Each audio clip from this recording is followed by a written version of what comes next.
We're live. We're live. Hello, everybody. Welcome. Welcome, everybody. We are automatically live. We didn't do a countdown. We see you in the chat. We know you're ready for this webinar. Last I checked, we had a lot of people signed up for this. Shout out to Mel. I see her joining. Hello to all of you. And we are here with some really cool people today. We have Aaron and Alex joining us. You, of course, know Ryan and I, so I don't think we need to intro ourselves. But if you are new to Wakelet, Ryan and I are Team Wakelet, and we have brought in two of our rockstar ambassadors to join us for this session to talk more about your students and how they are so much more than just a test score. So we're going to let Alex and Aaron intro themselves. Take it away. Okay. Hi, everybody. I'm Erin Holland. I am a digital learning and teaching facilitator in Onslow County Schools, North Carolina. So shout out to everyone joining from North Carolina. And I'm very excited to be joining this webinar today. I think this is such an important topic, especially as we look to start the year. We'll be welcoming our students back in just a few weeks. So I think this is very front of mind for all of us. And I'm Alex Isaacs. I'm an ed tech coach at the Long Branch Public Schools District. Very excited to be here today as well. You know, when I was invited to be a part of this session, once I started hearing about that it was going to be dealing with standardized testing and alternative assessment, I kind of got a feeling in my stomach as a former math teacher, but couldn't be more excited to be here today. I appreciate all of our friends being here as well. And I'm just so excited to share a couple of different ways that we could assess our students, something a little bit more than just assigning them a score and saying, this is where you're at. Very much so. So I think what I want to do, Ryan, is it okay if we shout out, especially for Aaron and Alex, because I see them getting shout outs in the chat. I'm not sure if they're able to see this, but we have lots of people. So if you see anybody that you know, Aaron and Alex, please shout them out. Tell us where they're from, how you know them. And then Ryan and I'll do the same thing as we're watching. And someone's already hashtagging Team Chaos. Yes. Tanya, I will share. She's from Texas. Amazing stuff down there. Her, I believe, Adobe graphic was really epic to show the Team Chaos and represent. So that was one that really stands out. I mean, there were voices, there were effects, you know, really just working it to the fullest. And one of the best people in the ed tech game, in the education game, just so appreciative of the support. And Mel as well, who's in Malawi now in a new adventure. So excited to have her join as well, but just really couldn't be more thrilled to be here and see so many of our friends. Yeah, especially those of us that we don't know in person, but those of us that we know really well from the app formerly known as Twitter. I just love seeing them here too. That's awesome. And I see, Jackie, Gretchen, Chad from the Wakelet team. I see so many people on here that we've connected with and we've made moves with. And I'm just really excited to see everybody here to engage in what I think is going to be a very solid discussion today, something that might challenge the way that you or your district may propose how you look at some of these evaluations forms in your district. Yeah. So Ryan, you want to give everybody an overview. Ryan and I like to give an overview of what we're going to be covering today. And remember, everything that you see, we are going to share with you at the very end of the webinar. So no worries about that. If you see somebody asking in the chat, just remind them, we will share those links. I have them all ready to give to you. But let's see what we have going on for the next hour. We do. So what you're going to see is we're going to have, I skipped over it. So for those of you who are like, oh, there's a QR code, but he just went too fast. I'll pan back up. Don't worry. We're going to start by talking about what are alternative assessments overall. What do they mean? What do they look like? How do they affect education today? Then we're going to get into some of our experts here. So we're going to talk about inquiry-based content curation mastery, and that's going to be Aaron, going to take us through some really great showcases. Alex is going to bring his fire choice boards and real world projects. Like every time he shares one of these, I'm always just blown away by the creativity. Lots of inspiration to take away from those. And then I'll follow up with a little bit of learning portfolios and what that looks like to collect and showcase your students in their own successes and celebrate them for the people that they truly are as well. So we do want to have your thoughts, and what we can do is we have a Menti poll that we would like to have you take part in. So for those of you who are joining, you can join two different ways. We can go ahead and scan that QR, and it's going to ask you a question that you can put your poll question response into. And then we'll also put the link in there. And what we'll see is it's going to ask you, standardized tests are an effective way of measuring students' learning, understanding, and skill. Is that something that you agree, disagree, or that you are unsure of? And go ahead and submit your answer. And then what we'd like to see is in the chat, if you could maybe put the reasoning behind why you selected what you selected, because we want to see and hear from what your answers are as far as what is the reasoning behind your response. So we'll give you a minute.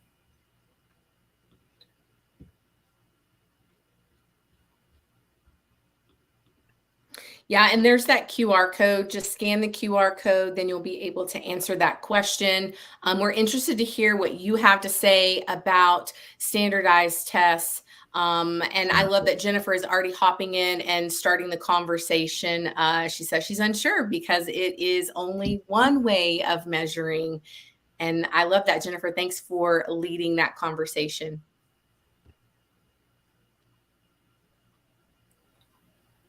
And we'll give you another minute or two just to submit your answer if you can. And then we'll see you and check in on the poll results that come up. And while we're waiting, Aaron or Alex, any thoughts? I don't want to put you on the spot, but I know I don't know if you scanned or submitted your response on this poll as well. But is there anything that you two would like to share about your thoughts on the question? Well, I love how Gretchen chimed into the chat and said there's so much diversity among our learners that if we think of the word standardized, that doesn't really support that diversity. I love that. Great point. And a lot for me, again, former math teacher here, I kind of witnessed firsthand how at times it could, dishearten some of my students. It could cause some disappointment getting results many months later, how that could be a little bit of a challenge to actually take the data and put it to good use. So for me, it was really about, what other ways can we do to assess our students in ways that are preparing them for 21st century skills that they need to be successful? And, through choice boards, through alternative assessments, that's something that's far more possible to achieve. Perfect. Tisha, how about you? Well, I think you know how I feel about this. Donna from Miami and I did a webinar on standardized tests and alternative assessments for Community Week back in June. And just like we've been talking about in the chat, that is just one way to assess where students are. And I think from my experience, one of the things that I struggled with as a teacher, but also as a parent, is having students take these tests and then the results are not coming until 4 and 5 months later. And by that time, your students are not the same student, right? They've had all of these new experiences. They may have had some new struggles. So I think it's really difficult to say that that is the only way. And of course, I'm not going to say my catchphrase because Ryan will give me a hard time about it. I'll bring it back later at the end. But I really struggle with that being the only way to assess students because there's so much more to them than just a number. And I like, you didn't say your catchphrase, but I know Chad put it in the chat. That's a little tweak on it, but he said it is a way, but there are better ways. And I think that's what's most important is, not every student is a great test taker. And it's, I was going to say on a single day. It's what happens. It is. That whole feeling of just that one day dependence on what is going to showcase for next year's teacher isn't always the best answer for what. Yeah, look at the chat, Ryan, and I don't know if you can see it, but I just want to read a couple of things. And let me go ahead and pop some things on the screen here because I think this is really important. Our own team member James says, "I did not test well, but thrived in other forms of assessment, so presentations and coursework." I think that is really telling because if I look at James today, I would say he is incredibly successful. The interesting thing about that is, and I'm going to share something publicly that I've never really shared shared before publicly, but it goes to this piece, is when I was first becoming a teacher, I had taken all of my classes. And of course, I had a really good, I think I had a 4.0. I took the teacher exam. I had a couple of them, and I did not pass all of them on that first try. And I remember feeling so shameful about that, and thinking that really told the story of how good or not good of a teacher I was going to be. And I think we've conditioned our students to believe that one number is really telling their whole story. And so in order for us to teach them how not to think that way, we have to model that for them every single day. Exactly. So let's take a look at those results and just see what came in. So, 53% of you, as it refreshes here, 53% of you agree that standardized tests are an effective way of measuring students' learning, understanding, and skill. 27% disagree, and 20% are on the fence, kind of unsure about whether standardized tests have that application to really showcase just what the students can do. Anything interesting pop out of that? I'm surprised by the results. I thought it might be a little bit more skewed the other way. So it's a little bit surprising to me. Same here. I would have thought the same thing. Do you think, and this is just a question for the panel, but also for all of you in the chat, so you can answer this, but do you think that part of the reason that our educators and even our students think that it's maybe the only way or the best way is because they are unsure of how maybe to execute or implement the alternative assessments in their classroom? Do you think maybe that could be part of it? What are your thoughts on that? I mean, I definitely think as an educator, that's such a huge part of kind of how we've been trained, how we've been conditioned. But kind of back to the comment that was just on the screen, it is really important to have that timely feedback, those conversations with students if we are using those test scores. But I think one of the issues that we run into, and it's been mentioned already, is how long sometimes it takes to get those results back. And then our students are kind of left in the dark as to how that performance was. And as teachers, it's hard for us to take and use that data effectively to help our students grow and continue to learn. So I do think that the testing scores can definitely be a part of the equation, but the timeliness and the feedback and the follow through are really important. Yeah, I think I would agree with that. I think a lot of people would agree with that. And it took me a really long time, Erin, as an educator, to even get to that point where I could guide students in that feedback and reflection process. So hopefully some of the ideas that we have for you today and some of the things that Alex and Erin are going to share with you and Ryan and I will help you, if you're unsure of how to implement those into your classroom, will help you get to that point where your students are reflecting, where they are getting that feedback from you, and where you're both having some action items to move forward from even that, the STAR testing data. As Tanya said, in Texas, I've been checking my son's portal all week. We still don't have the results. And so it's really unfortunate because they're starting school on Monday. They're going into a brand new grade without those results. So hopefully we can give you some good strategies on how to implement that and take the two, because the two together will help you really see that whole student. So Ryan? We're going to turn it over to you, Tish. You're going to go first. Okay. Well, I'm ready. We're going to talk about what are alternative assessments. Okay, Ryan took himself off, but I'm still here with you. So we want to talk about what are alternative assessments. And so I think the interesting piece to this is that a lot of times we are unsure of what alternative assessments can be. In our planning piece, as we were just discussing this as a panel this last week, we had some discussions about it. And I think that's always my encouragement. Don't try to work out what alternative assessments are just on your own. Make sure you're having a conversation with other educators, with other people in the field. But here is a snapshot of what alternative assessments can look like for you. It's a lot of project-based learning. So having the students applying their knowledge to create a product or something. They are creating creating something. And I think that's why, Alex was shouting out Tanya for her graphic. Tanya is a really good model for her students on creating things to show learning. And that's really what that project-based learning does. Performance would be demonstrating a skill. So your students are, instead of just saying they can sing, they are performing, they are doing public speaking practice. Of course, that we talk portfolios all the time, and it is because we believe in portfolios so much. It gives the students the ownership, the autonomy, and it really puts them in that place that Erin was talking about, that reflective learning, which is the powerful piece for students to know where are they going.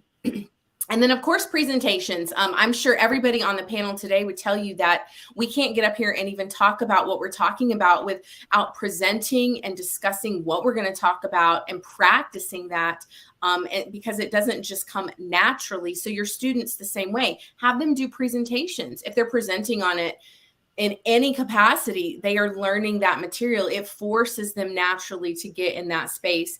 And then problem-based, anything problem-based, having them solve a problem, whether it is in their local community, whether it's a global problem.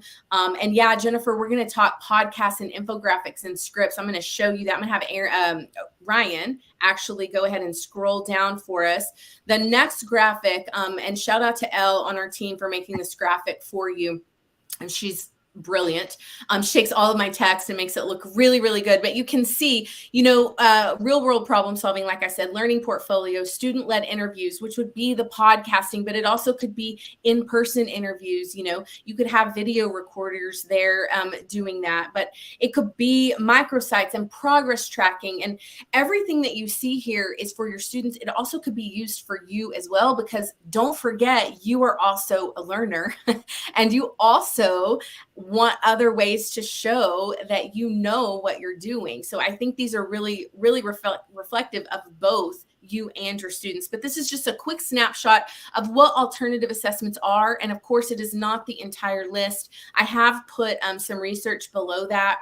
I always like to back things up for research. I don't like just saying it. It's not coming from my brain. So I want to give credit out there. But there is growing recognition of the power of learning by doing. And I think since 2020, a lot of districts are seeing, they're having to guide their students to show their learning, and it also will motivate their students. So I want you to kind of remember that part. If your students are doing something, it's active learning. And you want them to be doing more than you are doing. And then sort of last, is rubrics. So we talk a lot about rubrics. I'm a fan of rubrics. The reason I'm a fan of rubrics is because not only does this keep your students on goal and seeing what they need to hit within that project or that learning portfolio or that choice board or whatever you're giving them, but it also helps you make sure that you are assessing them and you're checking off those things. And it makes you think through, what do you want them to be doing at the end of that project? What's the end goal? You're pulling in those, the state standards, the learning objectives. Of course, that's where you're starting. And so where you want them to end, but what does it look like? And can you model that for them? I think that's another piece that I want to tell you. Giving rubrics to students is awesome. It's even better if you can put together something to show them so that they can see it. A lot of them are more visual, and it just helps really with that inclusive learning. And then the next graphic, and we're going to give you all of this, so you're going to have all of this at your fingertips. It's going back into what I talked about with your students. When you're thinking about alternative assessments, when you're thinking about learning portfolios or choice boards, you're going to see some examples from Alex and Erin. They didn't just randomly come up with these because it was the thing to do. They were really trying to meet their students where they were and give them choice and voice. I saw that in the chat. So, show your students this, where am I right now as a student? Where am I? What do I need to work on? What are my strengths? What are my weaknesses? Where am I going? Like, what is that end goal? Again, you have to paint that picture for them as the educator. And then also, what's next after that? So just because you got a learning portfolio and they turned it in, if you're not doing anything with that and you're not giving them feedback in order for them to improve that, you sort of just stopped that whole process. So you want to make sure that you have action items and they have action items, and you're coming together really to help move them along and elevate and empower them. And then I've just included a graphic here. This is an example of a single point rubric. If you are not familiar with single point rubrics, that is, I read about it first with Jennifer Gonzalez. She does a great blog. So if you're not familiar with her, but I love it because it simplified the rubric for me as the educator. And all of you out there know that I'm the captain of Team Chaos. It was really easy for me to get lost in all the different levels and all the different things that I was asking my students to do. So for me, as their educator, it helped me kind of pinpoint what I wanted them to hit. And it also made it so that I could quickly give them feedback and little points of improvement or things that they were, exceeding at. So it helped me become a better educator. You definitely don't have to use a single point rubric. You're going to see some examples from Aaron and Alex, and we're going to give you those as resources as well. So Ryan, back over to you. Sorry, I was just trying to resize the images to make sure that they fit nicely for the screen for everybody. But yeah, and then I took myself off the screen. So great time. But I'm here. Don't worry. I'm back. Anything about this single point rubric? I just want to make sure before we move forward. I mean, I wasn't checking the chat because I was talking, but I think here, I'm going to pop some things on the screen. They help assess students, and we can model them to be creative and challenging. And I think anytime you're having your students create, choice boards are a great way to get them started on that, so that you can get them to that portfolio level. Jennifer says she loves single point rubrics also. I'm not sure if Jennifer is also Team Chaos, but she says they're so much easier to read. And I think if you take that into consideration, I posted a TikTok and an Instagram reel yesterday or the day before about when we're talking Team Chaos and Team Control, are we thinking about our students? If our rubric is hard for us to read, imagine what it's like for the student who's dyslexic.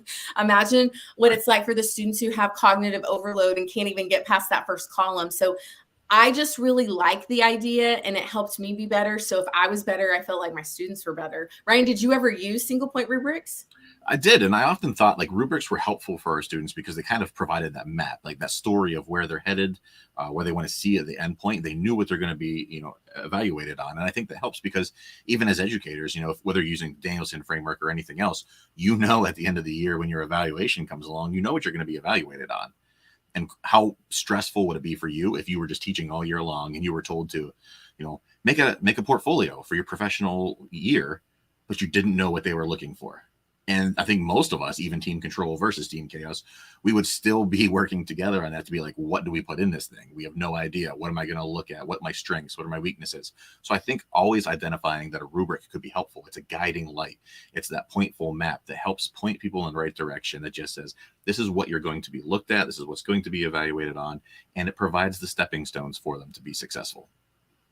Yeah, absolutely. And I'm just popping some comments up. I'll go back in and pull some of those up, but I'm excited because Aaron's coming up next with inquiry-based examples and some content curation mastery. So I'm going to hop off.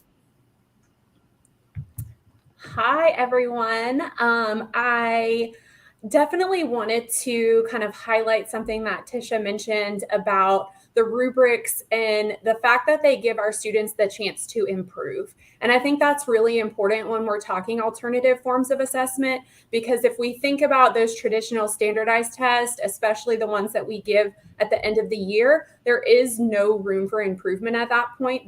The score becomes the score. So I think with a lot of the examples you'll see today, the biggest thing to kind of take away is that we're always giving students the ability to improve upon their work with our feedback, because that's what we want them to go forth and do when they leave our classrooms.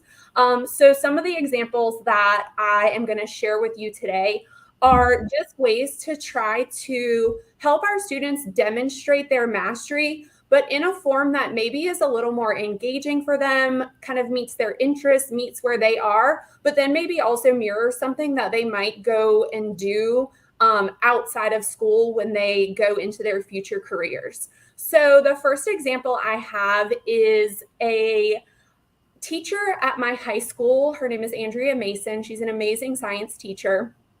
Instead of just taking our students through the different climate classifications and then giving them a test where they had to answer multiple choice questions about each of the different climate zones. She actually had them take on the role of a vlogger, and she had them vlog about their chosen climate classifications. So her students created travel vlogs to encourage people to travel to their climate zone. She created a rubric that she shared with them. She also posted an assignment on Microsoft Teams, so the students were very aware of the expectations. And then I did get permission to have 2 of the student examples included in here. And if you get a chance to watch them, they're amazing. But basically, these students were given the criteria of what they had to share about their climate zone.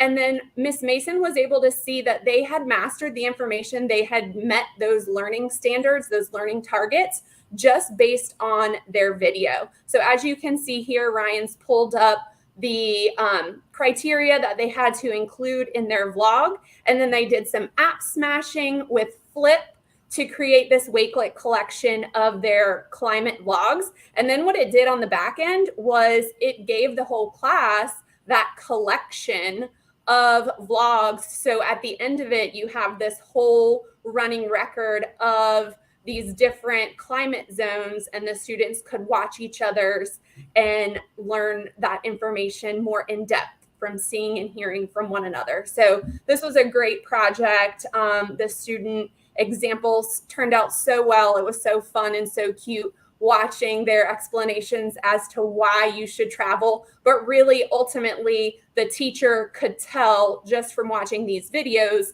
that the students knew the content. They knew the information. They knew the different classifications of the climate zones. So this was a really fun alternative assessment that the students got really into. And that was the best thing, watching how excited they were about their work. Because I don't know about you, but I don't see too many students walk away from a multiple choice test feeling really excited. The next example is from an English class. And in North Carolina, our English language arts standards are very consistent throughout the grades. So this could be done in a lot of grade levels, which was why I liked this idea for a project. But basically, the students took a show or a movie that they liked, and they used that show or that movie to highlight the different elements of plot and literary devices. So again, instead of just having a multiple choice test or, a short answer where a student defines what is a theme, what is rising action, the students were able to take something that they were interested in, a show of their choice, and use that show to explain the different literary elements, to explain characterization. So again, the teacher was able to go through these student examples created in Wakelet, and the teacher was able to see that the students understand the literary devices, the elements of a plot, without just having a paper pencil test to show that mastery. I think this might be the first time that Grey's Anatomy has made it onto a Wakelet webinar. So, we're broaching new subject matters here, and I love it.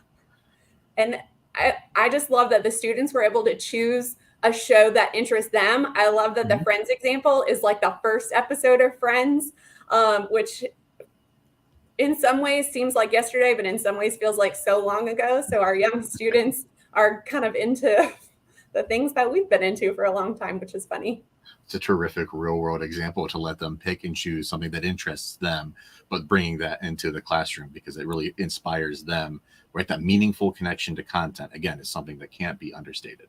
Exactly. And it's been mentioned so many times in the chat, and Tisha mentioned it as well. Student choice. What difference does it make if I had given them the piece of literature to go through and analyze the elements of plot, or if they chose something that they were interested in? The difference is that they're going to be a lot more engaged, and that I'm going to get a lot better quality work, most likely, because it's something they are interested in. Totally true. And that's something I'll reference later on too with that. Great point. Yeah. And then here, as Tisha mentioned, Alex and I are huge fans of choice boards and rubrics. So I'm not going to talk too much about choice boards because I'm not going to steal Alex's thunder. But I have an example here that was created with me by a high school world history teacher. So she wanted to do something different. She was tired of just handing out a test. So she said, what are we going to do? She wanted her students working in groups. So I said, let's try student organized learning environments. We're just going to give them a big question, or in this case, a couple of big questions that they need to answer.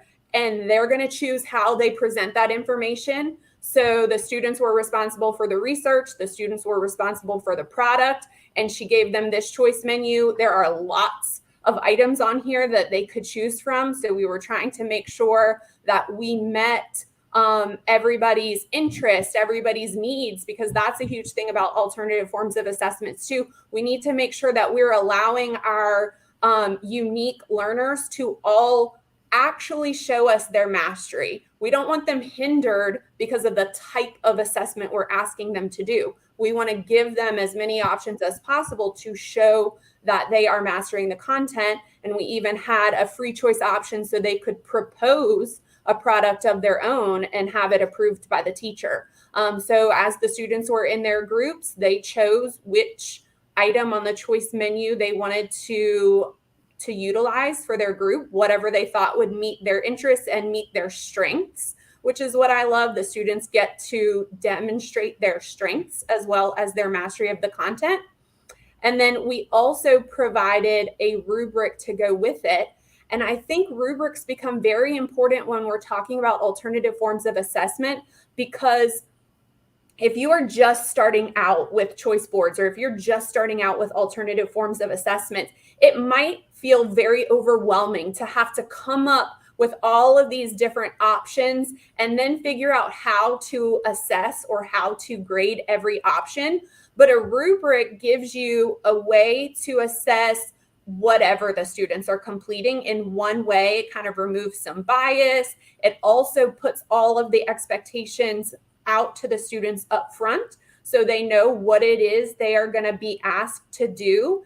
And it removes some of those questions on the back end, like, well, why did I get this grade instead of this grade? This also gives you a starting point as a teacher to gear your feedback to your students towards the items on the rubric. So it becomes a little easier to maybe have those conferences later on where the students could improve before we give them that opportunity to improve their work. So this is an example of the rubric that we used for this student organized learning environment adventure that we went on in world history. And again, it was just great seeing the different student products and seeing their ownership of them that they took, because they made the choices and they knew what they wanted to do, what they had to do, and they were very proud of what they came up with. That's awesome. They're awesome examples. And I'm glad you put so many of those student samples so that our community can go back through later on. They can click through, they can watch, they can learn, they can see exactly what the students were able to do.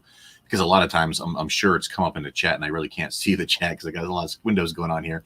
But I'm sure you always get that question like, oh, it's great that it's working for Aaron, but it's not going to work for my kids. And we'll get past that at some point in time. Like it will. It's just that trust, right? There's always that scary effort of like starting something new or implementing something for the very first time.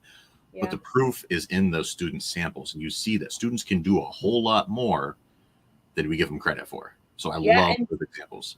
Don't be afraid to ask your students what they want to do. Don't be afraid to give your students a voice in coming up with those alternative forms of assessments, because they will tell you. We just had some survey data from our staff, our students, and our parents from last year. And the students said they wanted more feedback. They wanted more notes about their work. They wanted that time to hear from their teachers where their improvements needed to be made. And with rubrics, we can really help guide that conversation. And with alternative forms of assessments, we can really help put the power in the students' hands to show us what they can show us. And then we can have those conversations with them on what more we'd like to see. Excellent. Excellent stuff. Now we're going to switch. Thank you, Aaron. You've kind of led right into our next amazing expert here. So we're going to bring Alex up as well. And Alex is going to start with his amazing choice board. So it was like a complete seamless transition. So Alex, the stage is yours. Ryan, expert, you're just too kind. I know it's because I selected team control. Okay, you don't have to warm me up. I really appreciate it. I really, over the last few years, I'm no longer a math teacher, but now that I am one, now that I'm just an ed tech specialist, I think back to my days of teaching students, and a lot of the reason why I started to incorporate tech was because, frankly, I was bored with the material. I was like, how am I going to make something that, oh my gosh, linear systems of equations? I mean, I can imagine people in the chat right now, their eyes are probably glazing over me just using those words to describe a very challenging concept. So me as a math educator trying to make the learning more meaningful, that was my primary goal when we were in hybrid, remote, every type of setting you could name.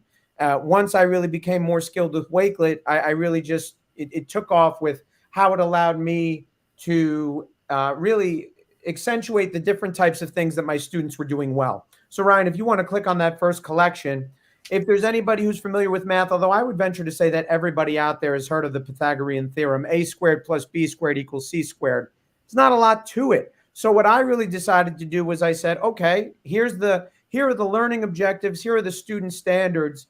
I had those made clear to my students what the expectations were, what the end goal was, and then I designed an activity based on that. And while I didn't provide the full instructions to this activity, the basic premise of this was students had a choice to create a real-world example of the Pythagorean theorem taking place. And we did this with Canva, and you could see that Ryan's going to click on a couple of examples. This is so much more meaningful to me as an educator, seeing that level of creativity. I feel like I'm becoming known as the guy who's just kind of that creative fellow who offers these choice boards and stuff like that. But in a subject like math, especially if you can incorporate choice and incorporate creativity opportunities, that's where you're going to see your kids shine. And these examples that were done by my students, and I want to say that this was one by Yolanda and Belen. I still remember that they were very much into aliens for some reason. And okay, I can only imagine what they're thinking now with some of the recent stuff that's been coming out in the news. But at the same time, this told me whether they were competent with the skill, the standards being assigned, but B, it helps me better get to know them. They had fun presenting this in front of their classmates. And Ryan, if you just want to scroll through really quick, the biggest thing that I can share, and I've shared this at many a webinar, many an instance where I get to talk about Wakelet, is their agency and their pride in work has elevated as a result of me using Wakelet. Ryan's going to see one there where misfortune is happening to me. That was Esmeralda. This is now 2 years ago, and I still remember who did these because it was that impactful. There's another one of me falling off the side of the building. So I'm okay with that as long as it's making the content a connection for my students. And I can tell you this project, as compared to a traditional assessment, this one wasn't as negative, Ryan, luckily enough.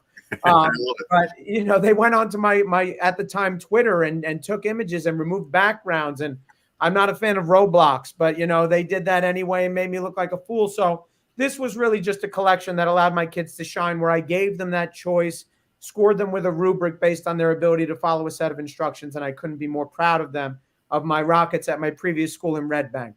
If you want to go into the next one, Ryan, that'd be awesome. Yeah, Alex, one thing I want to point out too about this is like making math fun and engaging, but also through tech. A lot of times we always hear, just like I referenced in the last time, like, that's great, but it doesn't work for the math classroom, right? Like, yes, it can, and you're showing examples of how. And I think that's what's so transformative. So when I say expert, it's because it's in a field, right, that many people were like, math doesn't translate to online or blended learning, and you're showing that it does. And that's what resonates.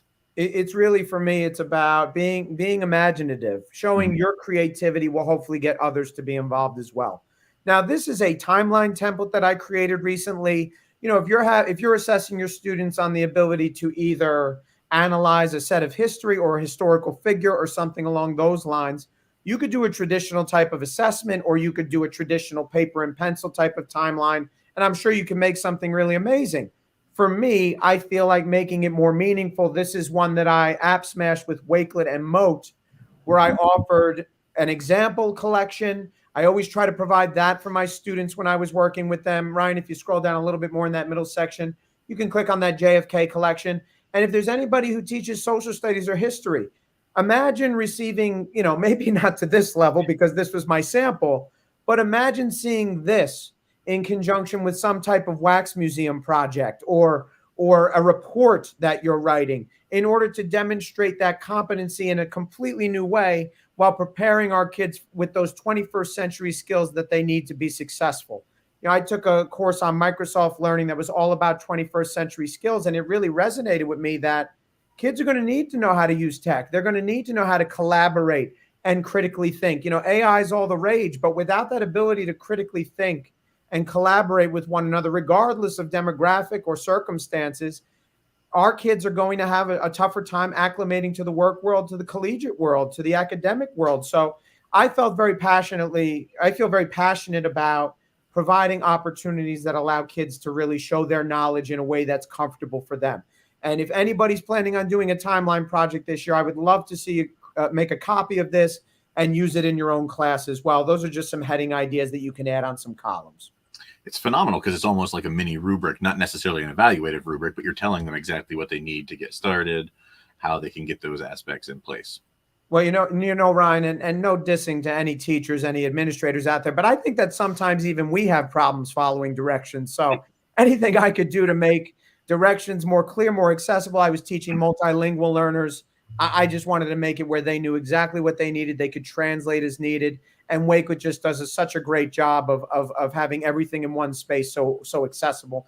And those new immersive reader functions that have been built in, if I was still in the classroom, oh my gosh, would I be taking advantage of those analysis functions that you could do right here on Wakelet with the immersive reader. But the SAMR model app smashing project was something that I did actually for recent coursework that I completed. This is one that was more geared towards digital citizenship and using tech for good, the global SDGs. I linked ISTE standards on this one. And you could see that I basically set it up where column after column, they have a little task to do. And the task became progressively more and more globally involved.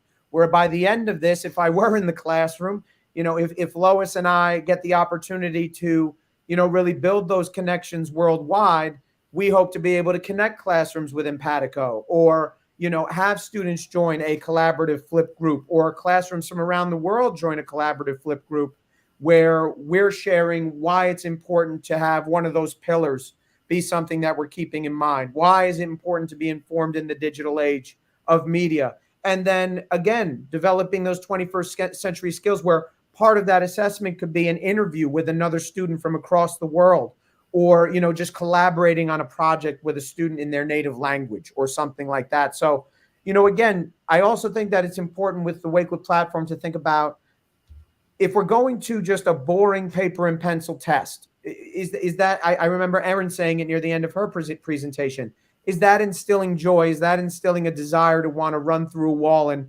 succeed on an exam, on a test? So I feel like this could be such a better opportunity to really share what you know, share what you're passionate about. These choice boards give you that opportunity to show what I know, what I'm passionate about, and in a way that you're comfortable with. So I feel like maybe I've got to try to convince some of the teachers in my district to try to use this year. But this is one I would have been proud to use in my own class. Now, the last one, I had to go back to math. Math is always going to be near and dear to my heart. So, Ryan, if you wouldn't mind going into the first column and scrolling all the way to the bottom first. So what I want to tell everybody is it's not just right out of the gates you're going to develop this ability to do this. So what I did provide everyone was this was my more straightforward attempt early on at a choice assessment. It's a traditional math test, so to speak. They've got to be able to solve linear systems of equations. Again, I apologize to everyone saying those 4 words or whatever. They are going to have to do that, but they're choosing the question that they want to answer. So you can make it very low level, especially in math. Offer a bunch of questions that are very similar, and then simply go, okay, you've got to pick 2 out of these. Giving my students that level of choice made them feel so much more comfortable. And they were like, wait, what are we doing on this test? We're picking the questions. And I'm like, yes, I'm trying to develop agency, which I then had to define sometimes, but that's okay. Mhm. And then I would say, I want you guys to feel good about the questions you're answering. So I tried to incorporate different levels and just really tried to challenge my students in this way. So this is available to any pre-algebra or algebra 1 math teachers out there. You want to dip your toe into the alternative assessment, that choice assessment pool. This would be a great opening point. But the Wakelet collection that I created here, again, I'm always starting by incorporating resources that allow my students to achieve so that they don't have to go searching anywhere. And then I chose like a menu style theme where first column, learning standards, student-friendly goals, so that they know what the end goal is. And then, 3 platforms that I'm pretty passionate about, Formative, Kami, and Delta Math. I gave them that level 1 task. I gave them the option. Which one do you want to complete?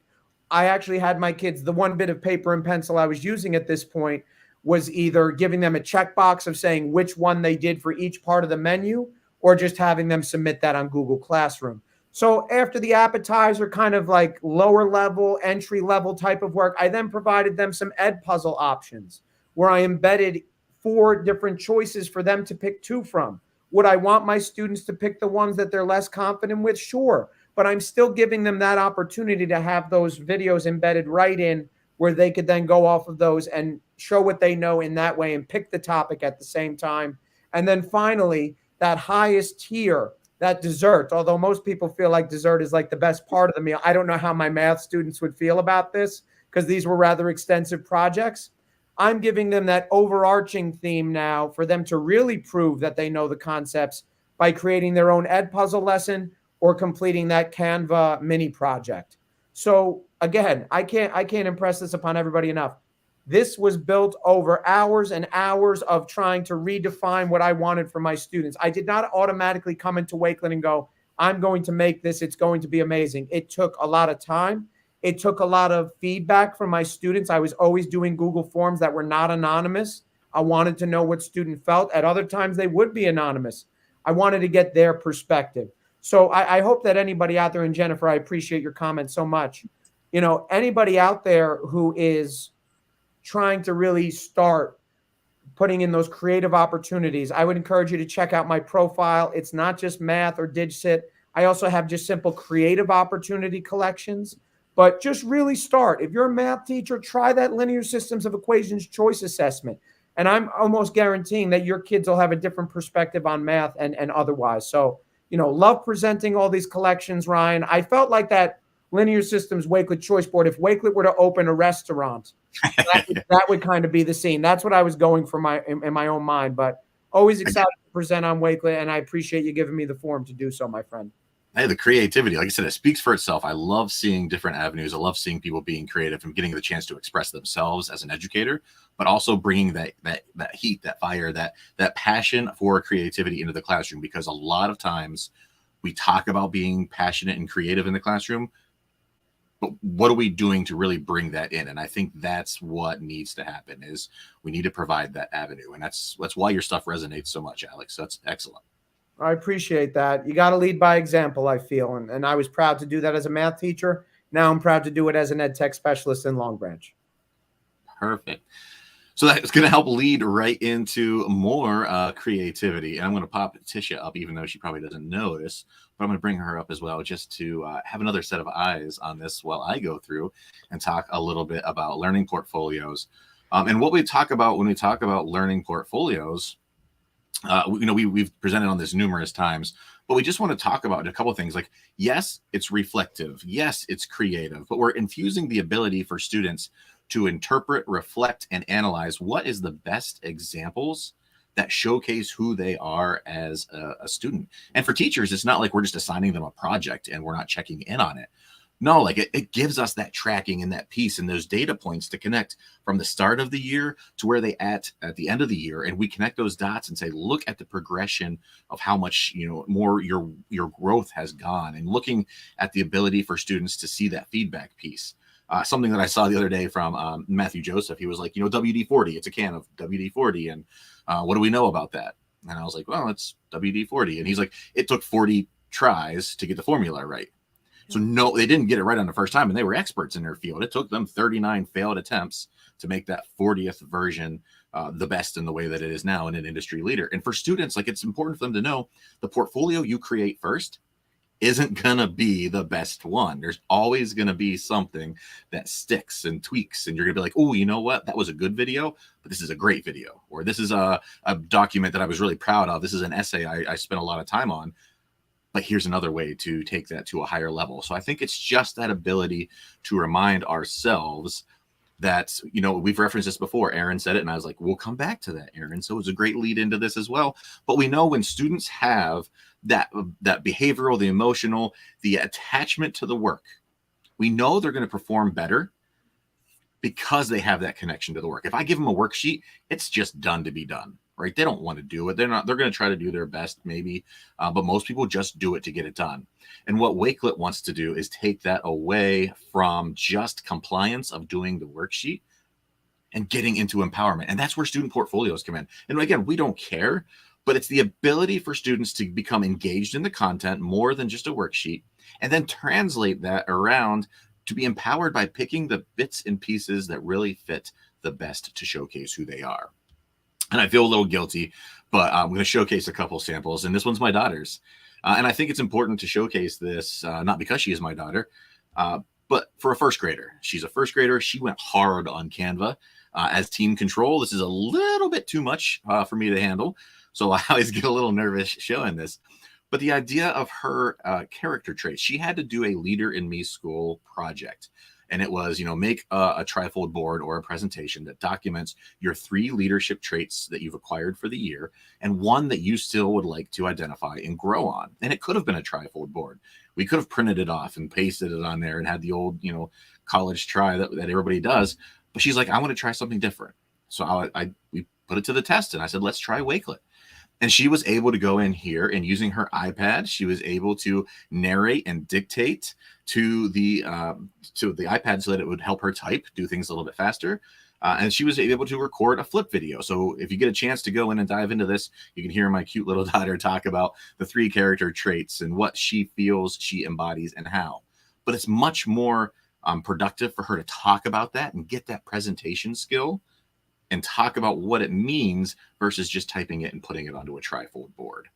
And for here, she's able to take pictures and images of the speech that she was selected to give on Leadership Day, her creativity. But what she's doing is she's documenting for the very first time in first grade a collection of her best work for leadership traits. And when she looks back on this 2, 3, 4 years down the road, because it's a continuing school, and Leader in Me is not going to end, like, they're going to be able to add more leadership pieces to this. So you're able to see just what a first grader can do with a digital portfolio.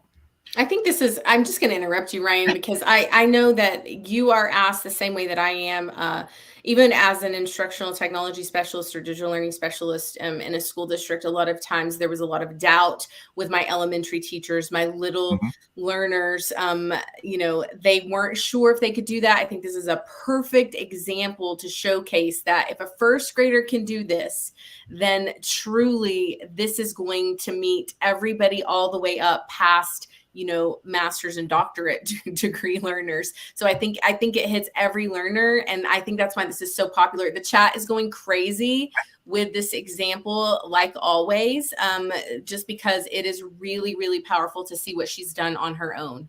Yeah, the littles could do so much. So I love that, Tanya. That was a great quote. And you know, you look at someone like Benjamin, who's a CTE profile, and being able to document their journey through a CTE program, which, you know, sometimes the outcomes, they might not be looking to go to college. They might be looking to get into an industry or looking to showcase a talent or a skill, and they still need to have that portfolio to showcase exactly what it is.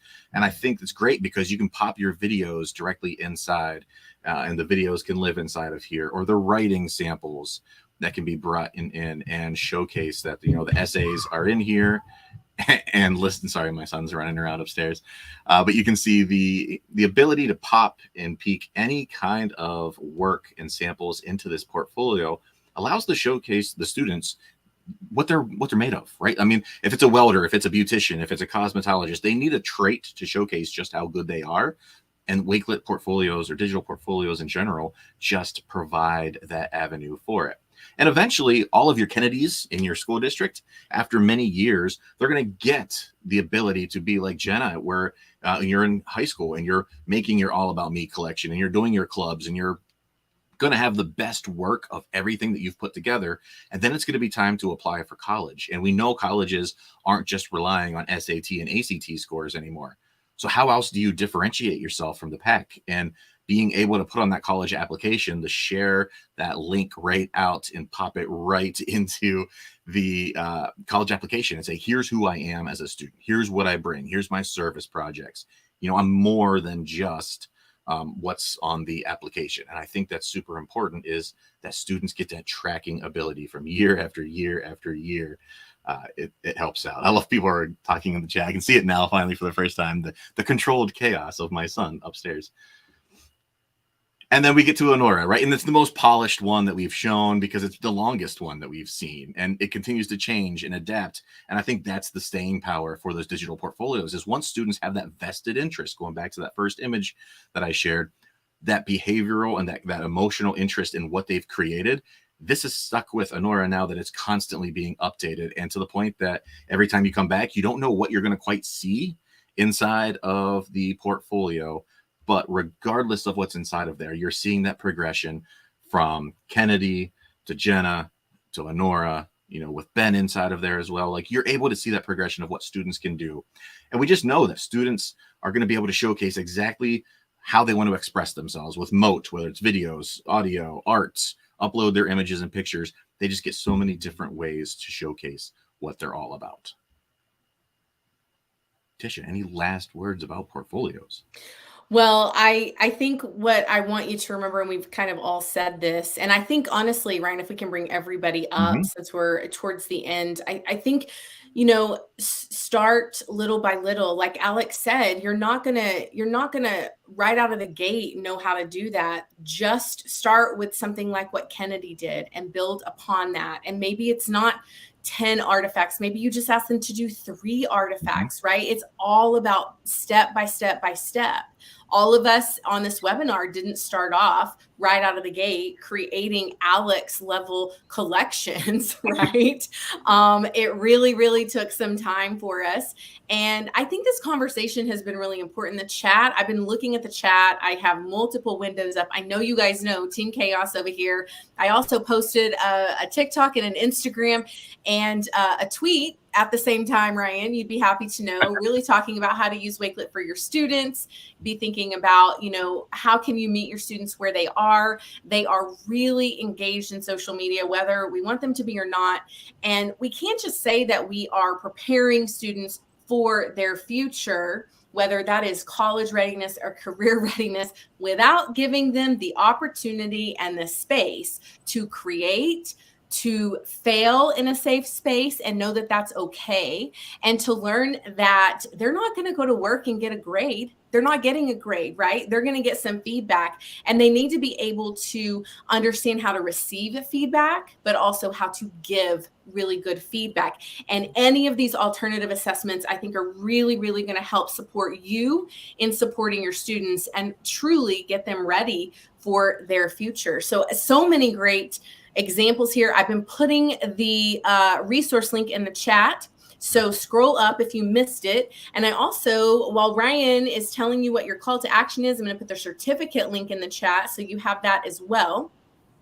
So yeah. Ryan, what's the call to action? We'd like for you to visit our student success page. So we'll put this into the chat. Tisha will go ahead and pop that in there as well, I believe.